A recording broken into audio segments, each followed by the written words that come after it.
आने वाले समय में वह वक्त दूर नहीं, हम नफे के खिलाफ तो तीव्र अभियान चलाएंगे ही, नाजायज व्यवसाय को तो हम रोक ही रहे हैं।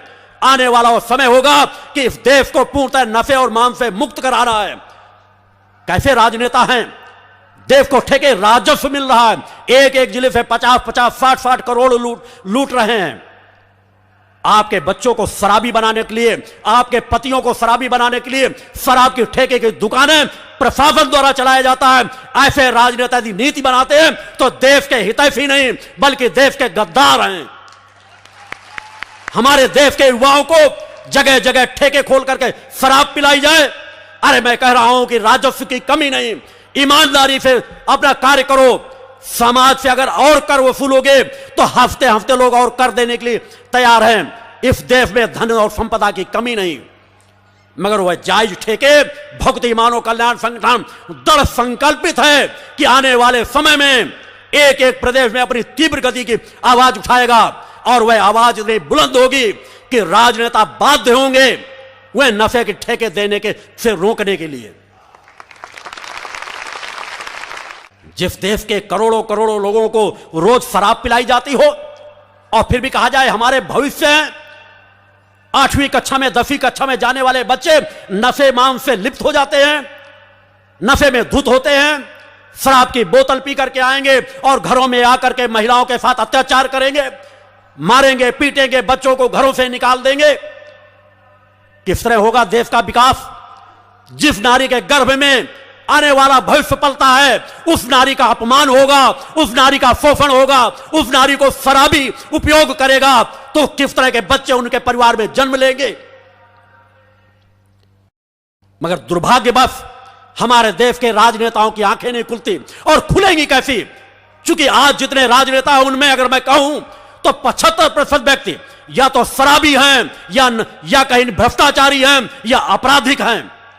नित रात को उनकी अधिकांश लोगों की महफिलें जमती है तो देश हित के बारे में सोचेगा कौन? तुम्हें खुद सजग होना पड़ेगा। भक्ति मानव कल्याण संगठन आज 15 वर्षों की यात्रा में भी किसी राजनेता, किसी उद्योगपति के बैसाखियों के सहारे नहीं चल रहा। मेरे मंच पर एक भी राजनेता का आज तक सम्मान नहीं किया गया। मैं पूरे समाज का समान भाव सम्मान करता हूं। बुद्धिजीवी वर्ग के हैं, राजनीतिक क्षेत्र के वर्ग के हैं, आगे जगह बैठने की सम्मान के साथ दे दी जाती है। आह्वान करता हूं कि आओ, अगर तुम वास्तव में सच्चाई ईमानदारी के रास्ते में चल रहे हो तो भक्ति मानव कल्याण संगठन आपका स्वागत करता है, और यदि तुम अनित अन्याय अधर्म के रास्ते में चल रहे हो तो मेरा भक्ति मानव कल्याण संगठन तुम्हारे कभी लंबी उम्र की कामना नहीं करता। अनेकों साधु संत सन्यासियों को देखोगे कि भ्रष्टाचारी से भ्रष्टाचारी व्यक्ति को अपने मंच में बुलाएंगे और कहेंगे दीर्घायु हो, लंबी आयु हो, लंबी उम्र हो।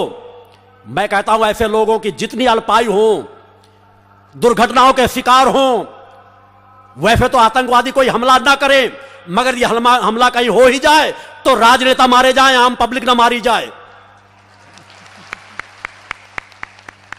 ये घातक से घातक बीमारियों के शिकार हो, क्योंकि जब इनको प्रकृति दंड देगी तभी इनका अस्तित्व समाप्त होगा। सुधरना ही नहीं चाहते, अपार संपदा भरते चले जा रहे हैं। आज देश के अंदर, मैं किसी एक पार्टी की बात नहीं कर रहा, कांग्रेस हो, भारतीय जनता पार्टी हो या देश के अंदर जितनी राजनीतिक पार्टियां हैं जिन्होंने सत्ता सुख भोगा है, जिन पार्टियों का एक बार भी मुख्यमंत्री बन गया है, दोनों हाथों से देश और प्रदेश को लूटा गया है। एक भी पार्टी ईमानदारी से आकर नहीं कह सकती, नहीं विज्ञान के पास परीक्षण करने के सामर्थ्य है, आए उन मंचों में और कहे कि मैं मुख्यमंत्री बनकर के मैंने ईमानदारी से कार्य किया है, मैंने मंत्री बनकर के ईमानदारी से कार्य किया है। जो मुख्यमंत्री बन जाता है, जो मंत्री बन जाता है, उसकी 5 पीढ़ियों के लिए पूरा जमा करने में ही लग जाता है।